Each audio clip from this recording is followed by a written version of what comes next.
자, 연력학 법칙 시작하겠습니다. 연력학 제1법칙이에요. 자, 앞에서 우리 온도와 열 했지? 온도와 열에서는 우리 기체에 관한 법칙 얘기를 했었는데 그게 연력학 법칙을 하기 위한 전초 작업이라고 생각하고요. 그 다음에 여기서 이제 우리가 또 알아야 될 부분들이 있습니다. 자, 그럼 연력학 제1법칙 할게요. 연력학 제1법칙은 에너지 보존에 관한 법칙입니다. 그래서 자, 먼저 선생님 연력학 법칙. 열량 Q는요, 델타 U 플러스 W가 된다. 이게 연력학 제1법칙인데 보자.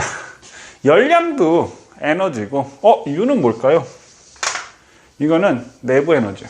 자, 이거는 열이라는 에너지고요. 이거는 내부 에너지의 델타가 뭐야? 변화지? 내부 에너지의 변화. 그 다음에 W는 뭐야? 1의 양이지? 1. 자, 우리 앞에서 기체에 관한 법칙 했어. 맞지? 그럼 기체들이 열이라는 것을 받으면 이 기체가 열이라는 것 자체도 에너지야. 그럼 어떤 그러니까 선생님이라고 치면 내가 에너지를 받으면 이거 어떻게 쓸 수 있겠어? 나의 내부 에너지가 변하거나 뭘 할 수 있다? 일을 할 수 있다 이 말이야. 그래서 에너지 보존에 관한 법칙이 연력학 제1법칙에 해당이 됩니다. 오케이? 자, 그럼 한번 볼게요. 내부 에너지하고 일인데 내부 에너지는 도대체 뭐냐? 자, U를 우리가 기체가 가진 내부 에너지라고 하는데 기체들은 끊임없이 운동을 하고 있어. 운동하니까 무슨 에너지를 갖고 있어? 운동 에너지. 그 다음에 얘네들이 높은 곳에 존재하니까 중력에 의한 포텐셜 에너지를 갖고 있어요. 그래서 운동 에너지와 포텐셜 에너지 합을 우리가 뭐라고요? 역학적 에너지라고 하지. 그래서 운동 에너지 자체는 속력이 빠를수록 어떻게 되겠어? 운동 에너지가 크잖아. 그럼 속력이 빨라지려면 기체 분자가 속력이 빨라지려면 얘가 뭐가 높아야지 돼? 온도가 높아야지만 돼. 그래서 이 기체의 내부 에너지는요 2분의 3kT라고 해서, 자, K는 어차피 상수니까 우리 필요 없고요. 뭐에 비례한다? 절대 온도에 비례한. 온도가 높을수록 기체 분자의 속력이 빠르니까. 자, 그런데 기체 분자가 1몰 있다라고 한다면 1몰만큼 에너지를 갖고 있을 거 아니야? 그 2몰이면 온도가 T일 때 2몰이면 에너지가 몇 배가 되겠어? 2배가 되겠지. 그래서 기체의 내부 에너지는 또 뭐에 비례하냐면요. 자, 절대 온도에 비례하고요. 그 다음에 또 뭐 비례하냐면 몰수에 비례합니다. 그럼 얘네들을 합치게 되면은요. 기체의 내부 에너지는 뭐에 비례한다? N, 몰수에 비례를 하고요. 그 다음에 절대 온도 T에 비례를 한다 이 말이에요. 이해되셨나요? 자, 그래서 기체의 내부 에너지는 몰수에 비례를 하고 절대 온도에 비례를 하더라. 자, 그냥 요 정도 그냥 알아두시면 될 것 같고요. 나머지 뭐 얘네들이 왜 비례하고 막, 그러니까 지금 선생님 온도가 높아질수록 기체 분자 속력이 빨라진다라고 했지? 그럼 기체 분자 속력이 빨라지면 역학적 에너지가 커진다. 요 정도 생각하시면 될 것 같아요. 자, 그래서 기체 몰수하고 내부 에너지가 변하는데 그럼 내부 에너지를 우리가 뭐 변하면 우리 저번 시간에 온도와 열할 때 기체에 관한 법칙 한 이유가 이것 때문에 한 겁니다. 그럼 이상기체 상태 방정식 PV는 nRT라고 했었지. 맞니? 그러면 여기 NT 보이냐? 여기 NT 있잖아. 이건 어차피 상수잖아. 그럼 NT는 뭐에 비례? NT. 어차피 상수는 일정 값이니까 NT의 곱은 뭐에 비례한다? PV 값에 비례를 한다 이 말이야. 그럼 기체의 내부 에너지는 우리가 뭘로 본다?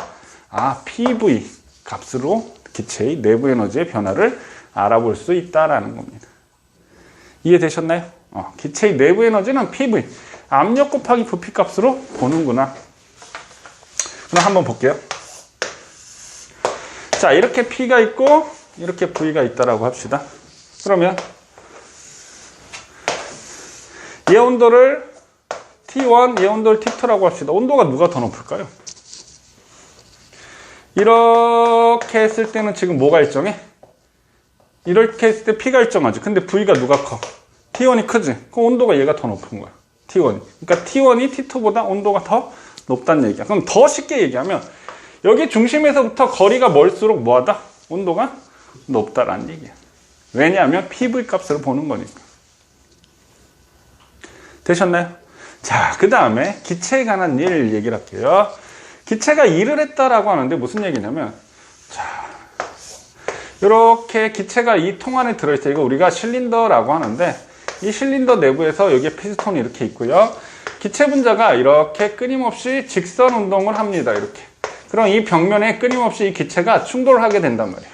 이 기체 분자들이 끊임없이 충돌을 한다고요. 이 충돌을 하기 때문에 우리 뭐가 나타난다? 압력이라는 것이 나타난다 이 말이에요. 이 기체 분자들이 충돌을 하기 때문에 압력이 나타난다 이 말이에요. 그러면 기체 분자들이 일을 한다라고 하는데 이 일은 우리 fs 코사인 세타지만 이 일은 fs라고 이렇게 정의를 하지. 힘 곱하기 이동한 거리야. 그럼 선생님 지금 무슨 얘기를 했냐면 기체들이 압력을 나타낸다라고 했어. 그럼 압력도 힘인 거예요. 자, 그럼 압력에 대해서 얘기를 할게요. 압력 프리시오, 압력 잠시 얘기를 해보면요. 자, 선생님 만약에 여기 볼펜이 있다라고 칩시다. 볼펜 거꾸로 해가지고 꽉 있느니까 선생님 있느니까 확 눌렀어. 어우, 이거 봐, 자국도 났지? 어우, 아파. 근데 아프긴 하지만 그냥 버틸만해. 통 해서 볼펜 심을 나오게 한 다음에 딱 대고 있느니까 누르면 어떻게 될까? 뚫린다고. 그러면 내가 볼펜 심을 나오게 했을 때 내 힘이 세졌겠니? 그건 아니라는 거야. 그럼 힘은 똑같이 했다라고 했죠. 있느니까. 그러면 단면적, 접촉하는 부분의 단면적이 뭐 할수록? 좁을수록 압력이 크다 이 말이에요. 또 한 가지 예를 들면 우리 모래사장에 엊그제 바다가 갔다 왔다는데 모래사장에 운동화 신고 가면 힘들어 걷기가. 맞니? 하이힐 신고 걸었다고 치면 어떻게 될까? 물론 니네가 하이힐을 신어보진 않았겠지만 푹푹 들어가겠지. 그럼 내가 하이힐을 신었다라고 상상도 안 돼. 내가 하이힐을 신었다라고 해가지고 내 몸무게가 많이 나가는 건 아니잖아. 맞니? 근데 왜 들어갈까? 내 몸무게가 그 접촉하는 면적이 좁아지니까 그쪽으로 다 쏠리는 거야. 자, 그래서 압력은 뭘 어떻게 정의하냐면요. 압력은 단위 면적당 작용하는 힘이야. 그럼 압력은 어떻게 돼? 단위 면적당 작용하는 힘이니까 얘를 수식으로 나타나면 힘의 크기에 비례를 하고요. 뭐에 반비례한다? 단면적에 반비례한다. 그래서 얘는 힘의 크기. 요거는 우리가 단면적에 반비례한다. 그러면 압력의 정의가 단위 면적당 작용하는 힘이다라고 했는데 힘의 단위는 뭐지? 뉴턴. 면적의 단위는 뭐지? 제곱미터. 그래서 뉴턴 퍼 제곱미터.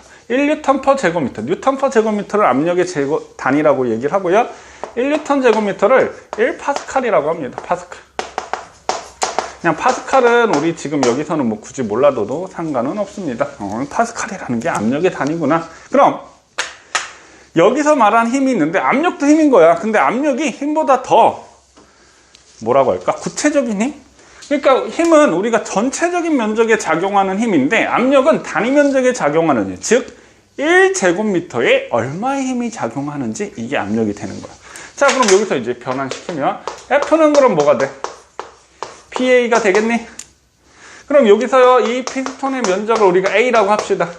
그럼 이 기체 분자가 막 온도가 올라가가지고 압력이 커졌어. 그럼 충돌을 더 많이 했다는 얘기야. 그러면 이게 어떻게 되겠어? 피스톤을 어떻게 하겠어? 이쪽으로 밀어낸단 말이야. 그럼 부피가 뭐 했다? 커졌다는 얘기지. 그러면 여기에서 얘 이동거리 우리가 델타 S라고 한다면 힘은 PA야. 압력 곱하기 단면적이야. 그럼 여기다가 우리 델타 S 이동거리를 곱한 값이 뭐가 된다? 한 1이 된다는 얘기지. 그러면 단면적 곱하기 높이가 뭐가 되니?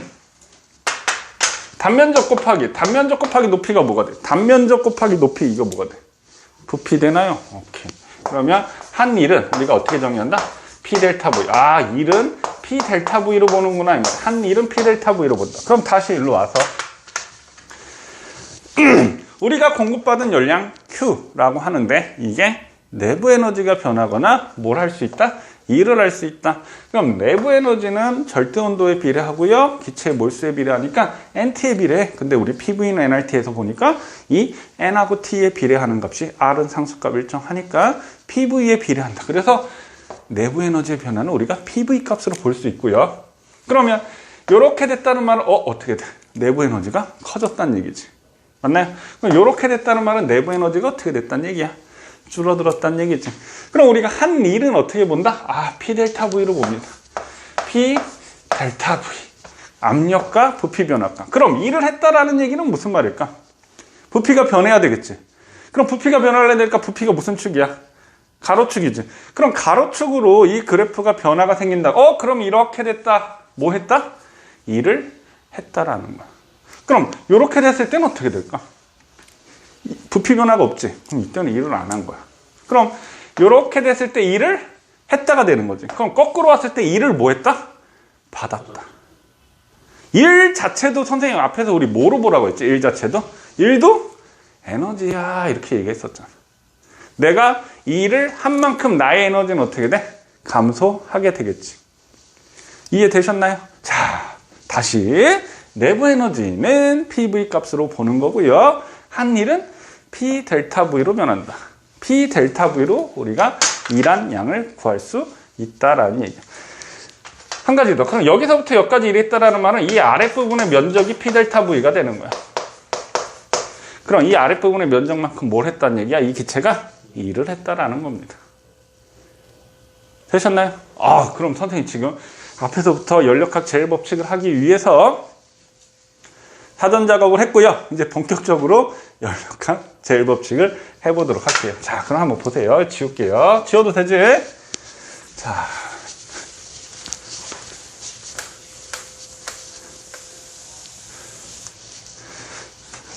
한 일은 P 델타 V로 본다. 자, 이렇게 써놓고요. PV 값으로 본다. 자, 그러면 얘네들은 이제 변화가 생기는데 어떤 변화가 생기냐면 잘 보세요. 얘가 일정할 때 얘네 둘의 변화. 그 다음 얘가 일정할 때 얘네 둘의 변화. 그 다음 얘가 일정할 때 얘네 둘의 변화. 아니면 셋 다 변하는 경우. 그럼 몇 가지 경우야? 얘가 일정, 얘가 일정, 얘가 일정, 셋 다 변하는 것. 네 가지의 변화에 대해서 배울 거예요. 되셨나요? 그럼 한번 보세요. 제일 처음에 무슨 변화부터 할까요? 등온 변화부터 할까요? 등온 변화. 등온. 자, 첫 번째. 등온 변화 얘기할게요. 자, 등온이 무슨 뜻이지? 온도가 일정하다는 얘기잖아. 이걸 또 다른 말로 정온 변화라고도 합니다. 정온 변화. 정온 변화. 자, 온도 일정. 자, 온도가 일정하다는 게 무슨 뜻이야, 그럼? 내부 에너지가 일정하네요. 맞나요? 그럼 곧 다시 얘기하면 PV 값이 뭐하다? 일정하다는 얘기네. 자, 그럼 등온 변화 한번 그래프 그려볼게요. 전부 다 이제 PV 그래프에서 그려질 겁니다. 자, P, V 이렇게 있어. 압력과 부피는 무슨 관계야? 몰수 온도가 일정하면 그게 보일의 법칙이지. 온도 일정하지. 그럼 이렇게 된단 말이야. 그러면 근데 편의상 이렇게 했을 때 여기가 2P라고 할까요? 여기가 V야. 그럼 여기가 P라고 할까요? 여기가 P면 여기가 2V야. 얘도 2PV고 얘도 2PV네. 되셨나요? 자, 그럼 등온 변화니까 다시 등온 변화면 Q는 델타 U 플러스 W인데 등온이니까 내부 에너지가 뭐하다? 일정한 거야. 얘가 일정한. 그럼 누구와 누구의 변화야? 열을 받은 만큼 뭘 할 수 있고요? 일을 할 수 있고요. 내가 일을 받은 만큼 열이 방출된다는 얘기지. 자, 그럼 편의상 여기가 A점이고 여기가 B점이라고 합시다. 자, 그럼 A에서 B로 갔어. 일했다 안 했다? A에서 B로 갔어. 일했다 안 했다? 했잖아. 얼마만큼 일했어? 이만큼 일을 했다고요. P 델타 V W 일했다고 이만큼. 그럼 봐. 우리 앞에서 뭐라고 얘기했냐면 내가 일한 만큼 나의 에너지는 뭐 할 거야? 감소할 거야. 근데 내가 일을 했는데 나의 에너지가 어떻지? 똑같네. 그게 등온 변화야. 그럼 A에서 B로 갔다. A에서 B로 변했다. 일했다 이 말이야. 이랬다 이 말이야. 근데 나의 내부 에너지가 감소하지 않고 온도가 일정해. 이 온도가 우리가 뭐지? 내부 에너지지. 내부 에너지 일정, 온도 일정. 그러면 뭐 했다? 열을 뭐 했다? 흡수했다. 흡열 반응이겠구나. 얼마만큼? 내가 한 일, 요 P 델타만큼이 열량 Q가 된다는 얘기야. 열량 Q를 흡수한 만큼 일을 했다라는 얘기가 되는 거지. 이해되셨나요? 어려운 얘기 아니죠? 자, 그럼 B에서 A로 변했다 이 말이야. 이렇게 됐다는 얘기지. 일을 뭐 했다? 받았다. 이 일을 받았다. 근데 온도가 일정해. 내부 에너지가 일정해. 나 일을 받았어. 일도 에너지란 말이야. 일을 받았는데 내 온도가 일정한 거야.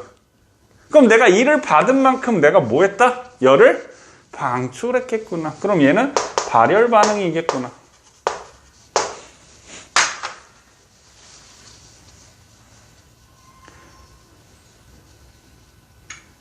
이해되시나요?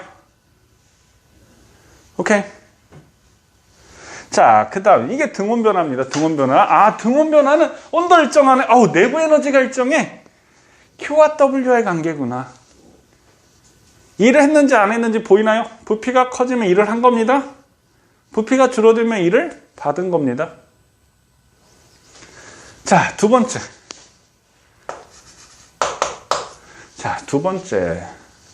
무슨 변화일까요? 지금 이제 얘가 일정했지. 뭐 할까? 뭐가 일정할까? 얘가 일정하다고 할까?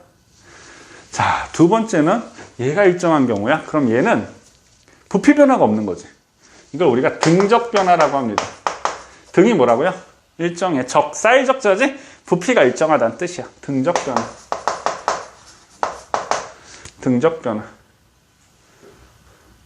또는 정적 변화라고도 합니다. 등적, 정적.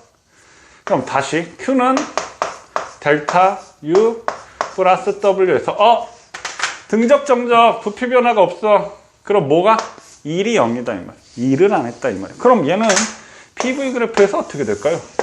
PV에서 좌우로 안 움직여야 되겠지. 그럼 얘는 이렇게 되는 거야. 이렇게 변한 거야. 이렇게 변한 거야. 여기가 A고 이걸 B라고 할까요? 그러면 다시 이렇게 그려볼까? 이렇게. 자, 그럼 여기 T1, T2라고 한다. 온도가 누가 높다? 이게 높지. 왜? PV 값이 크니까. 그럼 편의상 A에서 B로 갔다. 일은 안 한 거야. 일은 아무것도 안 한 거야. 일을 주고받지 않은 거야. 됐나요? 근데 A에서 B로 갔는데 나의 내부 에너지는 어떻게 될까요?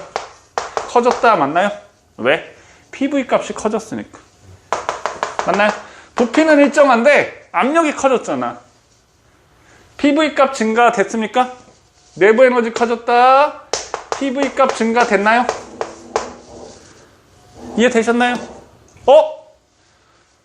안 했는데 왜 내 내부 에너지가 증가했을까? 열을 뭐 했으니까? 그렇지. 그러니까 여기는 무슨 과정이다? 흡열 과정이구나. A에서 B는 온도가 올라갔어. 왜 올라갔어? 열을 흡수한 만큼 온도가 올라간 거야. 자, 그럼 B에서 A로 갔다. B에서 A로 이렇게 내려갔다. 나의 내부 에너지는 어떻게 됐어? 감소했어. 왜? PV 값이 감소했으니까. 나 일은 아무것도 안 했는데 왜 내부 에너지가 왜 감소했을까? 열이 그만큼 빠져나갔으니까. 무슨 과정이다? 발열 과정이다.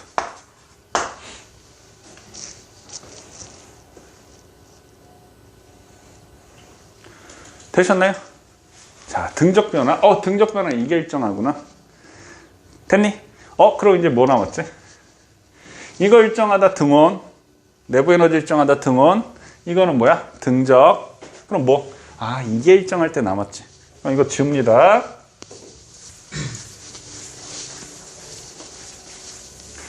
자, 세 번째.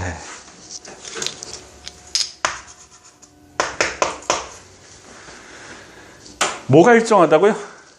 열이 일정한 거지. 그럼 열을 차단해야 되니까 단열 변화라고 합니다. 단열 변화. 자, 그럼 단열 변화에서는 Q는 델타 U 플러스 W인데 뭐가? 이게 없는 거야. 그럼 얘네 둘의 관계지. 그럼 어떻게 될까? 내가 일한 만큼 나의 내부 에너지가 뭐한다? 감소한다. 그래서 아까 그 얘기를 안 했구나. 등온 팽창. 온도가 일정한데 부피 팽창하면 등온 팽창. 온도가 일정한데 부피가 줄어들면 등온 압축이라고 합니다. 자, 그럼 얘는 우리가 단열 팽창 이런 얘기했는데 단열 팽창 어디서 들어보지 않았니? 단열 팽창 처음 들어보나요? 맞아. 단열 팽창 들어봤어. 어디서 들어봤을까? 구름의 생성 원리에서 단열 팽창하는데 선생님 한번 볼게요. 구름이 어디에 있어? 하늘에 있다고요. 그럼 일단 공기가 뭐 해야 돼? 상승해야 된다고요. 그래서 저기압일 때 상승기를 이루고 저기압일 때 구름이 만들어서 비가 내리거나 눈이 날씨가 흐린 거야. 일단 공기 상승해. 그럼 위로 올라갈수록 공기가 상승해. 위로 올라갈수록 그럼 어떻게 돼? 압력이 커져? 압력이 작아지지. 위에 가면 중력 때문에 공기가 다 밑에 있단 말이야. 위로 올라갈수록 압력이 작아. 그러니까 우리 높은 산에 갈 때 산소통 메고 가야 되잖아. 올라갈수록 압력이 작아져요. 그럼 부피가 어떻게 돼? 팽창하지. 그때 팽창이 단열 팽창이 되는 거야. 그러니까 외부에 열 공급 없이 이 기체들이 부피가 팽창하는 거야. 저절로. 그럼 팽창했다. 뭐 했다? 일을 하는 거야. 그럼 얘가 일을 하면 일한 만큼 나의 에너지가 어떻게 돼? 기체의 내부 에너지가 감소한다. 맞나요? 그럼 기체의 내부 에너지가 감소하면 기체의 내부 에너지 온도로 본다고 했죠. 온도가 어떻게 된다? 하강하게 된다. 그럼 온도가 하강이 되면 이슬점에 도달하는 거야. 이슬점에 도달하면 수증기가 뭐가 된다?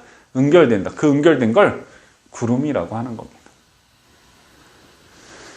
자, 그러면 여기 한번 볼게요. 자, 내부 에너지가 없어. 그러니까 열 에너지, 내부 에너지가 없는 게 아니라 외부의 열을 차단해 준 거야. 그러면 보세요. 자, P, V인데, 자,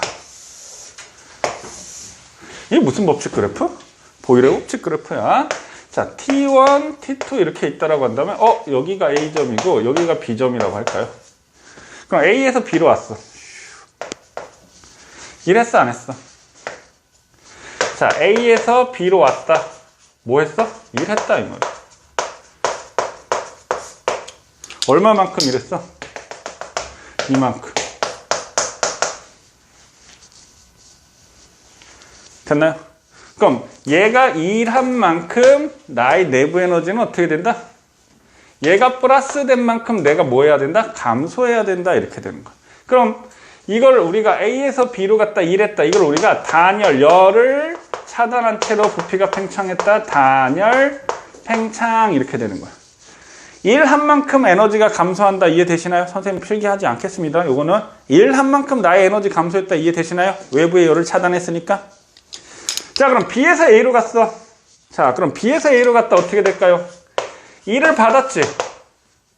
맞니? 2를 받았다. 2를 받았다. 이걸 우리가 단열 압축이라고 합니다. 단열 압축. 2를 마이너스 2를 받은 만큼 나의 에너지가 어떻게 된다? 플러스 커지게 된다 이 말이에요. 되셨나요? 여기에 우리가 단열 변화라고 합니다. 됐어요? 그럼 이제 뭐 남았을까? 세 가지 관계 남았지. 되셨나요? 자, 그러면 이거 지웁니다.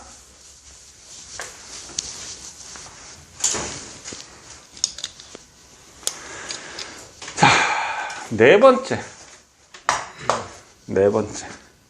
얘를 등압 변화라고 합니다. 세 가지 남았는데 등압 변화가 세 가지겠구나. 등압 변화가 뭘까요?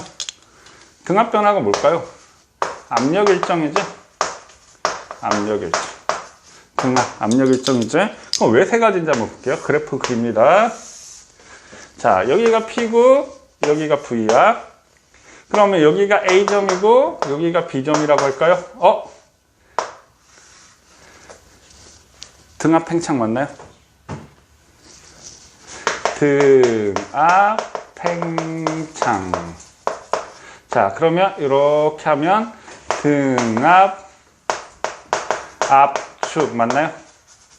팽창 압축. 얘를 다른 말로 정압 변화라고도 합니다. 정압 변화. 그러면 AB하고 온도 누가 높아? AB 중에 온도 누가 높아? 당연히 B가 높지. 맞나요? AB 중에 당연히 B가 높지? 그럼 A에서 B로 갔다. A에서 B로 갔다. 뭐 했다? 일했다. 맞니? 일했다. 일했어. 일했는데 나의 내부 에너지도 어떻게 됐다? 커졌다 이 말이야. Q는 델타 U 플러스 W인데 분명히 일이 있어. 했어. 근데 나의 내부 에너지도 커졌어. 그럼 어떻게? 열을 받아서, 그럼 A에서 B 같은 경우 열을 받아서 내가 내부 에너지를 갖고요. 일부는 또 뭐 했다? 일을 해준 거야. 예를 들어서 보세요. 내가 10J의 열을 흡수했다라고 얘기를 한다면, 오케이? 내가 만약에 4J의 일을 했다라고 한다면 난 내부 에너지가 얼마 변했다? 6J 증가했다. 그럼 얘는 무슨 과정일까? 흡열 과정이다. 이렇게 되겠지. 흡열. 열을 흡수했구나. 자, 그럼 B에서 A로 갔다. 일을 받았어. 근데 나의 내부 에너지는 어떻게 돼? 온도가 낮아졌으니까 감소했지. 그럼 열을 뭐 했다? 방출했다. 발열 과정이다. 일한 양은 요만큼이 되겠지. 요만큼 한 일의 양을 주고받았다. 그러니까 일을 받았는데도 불구하고 나는 어떻게 됐다? 일을 받았는데 나 내부 에너지가 더 오히려 줄었어. 그러면 나의 내부 에너지에다가 일을 받은 만큼 합쳐서 열을 방출한 거지. 되셨나요? 요 과정만 우리가 확실하게 이해를 하시면 됩니다. 요게 연력학 제1법칙 에너지 보존에 관한 법칙입니다. 자, 다시 한 일은 우리가 뭘로 본다? PV로 본다. 내부 에너지는 뭘로 본다? PV로 본다. 한 일은 뭘로 본다? P 델타 V. 그럼 이랬다는 말은 부피 변화가 있어야 돼. 좌우로 움직여야 돼. 좌우가 부피니까. 됐나요? 그럼 한 일은 내부 에너지 뭐로 본다? PV 값. 압력 곱하기 부피 값으로 본다 이 말이야. 자, 그럼 변화가 어떻게 돼? 이게 일정할 때 이게 뭐야? 단열. 단열. 이해되시나요? 머릿속으로 생각해 보세요. 단열 이해되시나요? 이거는 뭐야? 등온, 정온, 내부 에너지 일정하니까 이거는 등적, 정적 세 가지 관계 등압. 그럼 이거는 등압 팽창, 등압 압축 이렇게 우리가 이름을 붙일 수 있습니다. 됐습니까? 자, 이게 연력학 제1법칙이고요. 자, 연력학 제2법칙 이어서 열효율인데 연력학 제2법칙은 우리 일상생활에서 일어나는 변화들이 불규칙해지려고 하는데 그걸 우리가 엔트로피 그 얘기들을 우리가 화학 2에서 우리가 엔트로피 무질서도가 증가하는 방향이 일어난다 이런 얘기를 하는데 즉 연력학 제1법칙은 무슨 말이냐면 에너지가 방향성을 가지고 있다는 얘기인데 온도는 항상 어디서 어디로 움직여? 고온에서 저온으로 가지. 그럼 저온에서 고온으로 올 수 있니? 못 오잖아. 그래서 양쪽으로 이동할 수 있는 반응을 우리가 가역 반응이라고 하고요. 문제 이제 풀어보면 알 거야. 근데 한쪽 방향으로만 이루어지는 거야. 열 같은 경우는 고온에서 저온으로 가지 저온에서 고온으로 올 수 없잖아. 그러니까 저절로 일어나는 한쪽 방향, 방향성을 갖는다라는 것이 연력학 제2법칙이야. 그럼 연력학 제2법칙하고 거기에서 이제 열효율, 열기관에서 열효율하고 연관성이 있는데 그건 우리 문제풀이 하면서 다시 자세히 다뤄보도록 하고요. 열기관, 열효율에 대해서 한번 해볼게요. 열기관. 자, 열기관은 두 종류가 있습니다. 뭐가 있냐면 내연기관이 있고 외연기관이 있어. 자, 내연기관이 있고요. 외연기관이 있습니다. 야, 내자가 무슨 내자겠니? 안 내자죠. 연이 뭘까? 연소. 연소를 안에서 하느냐 이 말이에요. 외연은 연소를 밖에서 한다 이 말이에요. 그래서 우리 이제 나중에 이제 학교에서 카르노 기관에 대해서는 배울 건데 뭐 별로 어려운 얘기는 아니니까 카르노 기관 나왔을 때 그러니까 가장 효율적인 기관이 카르노 기관이고요. 외연기관의 대표적인 게 이제 스털링 엔진. 아마 이거는 설명을 안 하실 가능성이 큽니다. 스털링 엔진. 자, 한번 생각을 해봐. 열은 항상 고온에서 저온으로 이동하는데 바깥쪽에서 연소를 해. 열은 항상 방향성을 가지면 잘 빠져나가는데 연소를 바깥쪽에서 해버리면 어떻게 될까? 열이 빠져나갈 확률이 더 커지겠지. 그래서 얘는 효율이 좋지만 얘는 효율이 좋지 못합니다. 대표적인 게 우리 증기기관. 막 물을 끓여가지고 얘를 그 증기를 밀어넣잖아. 그럼 물 끓이는 동안 열이 빠져나올 거 아니야. 외연기관 대표적인 게 증기기관. 그래, 증기기관도 우리가 외연기관의 대표적인 효율이 좋지 못하다 이 말이야. 그럼 우리가 에너지 효율을 어떻게 계산을 하냐면요. 자, 여기가 이제 열기관이야. 자, 열기관에서 우리가 열을 공급해줘야 되는데 이걸 우리가 공급한 열, 이렇게 공급한 열량 이렇게 얘기합시다. 그러면 이 열기관에서 움직이는 일을 한단 말이야. 한 일. 그러면 일한 다음에 뭐가 돼? 빠져나오겠지. 뭐 폐열, 뭐 열이 빠져나온 열, 저온. 자, 그래서 여기다 고온을 주면 일을 하고 저온으로 이렇게 빠져나온단 말이야. 그러니까 일을 얼마만큼 했느냐가 열 효율이 되는 겁니다. 그럼 보세요. Q1분의 W만큼 일을 했을 때 곱하기 100 하면 열 효율을 퍼센트로 우리가 구할 수 있는 거고요. 자, 그 다음에 Q1분의 그냥 W만큼 하면 우리가 0과 1 사이의 값을 갖겠지? 곱하기 100을 안 하면. 그럼 W는 우리가 뭐가 되지? Q1에서 뭐 한 값이야? Q2를 뺀 값이잖아. 맞나요? 그러면 Q1분의 Q1은 뭐지? 1이지. 1 마이너스 Q1분의 Q2 이렇게 얘기도 하고요. 그 다음에 우리가 공급된 열 T1 여기 T2 해서 T1분의 T2 마이너스 W 이렇게 우리가 얘기도 하기도 합니다. 그래서 열기관은 이게 열 효율이구나. 요 정도 선생님 연력학 제2법칙 이 방향성이 갖고 있구나 하고 이게 문제가 어떻게 적용되고 이때 열 효율 갖고 카르노 기관을 얘기를 하는데 열 효율이 가장 좋은 엔진 열기관을 카르노 기관이라고 합니다. 그래서 문제에 어떻게 적용되는지만 보면 제일 중요한 핵심은 연력학 제1법칙 이해되면 이 열기관 자체 순환 자체도 이해가 될 겁니다. 자, 그럼 우리 문제 풀이를 하고요. 마무리 짓도록 하겠습니다.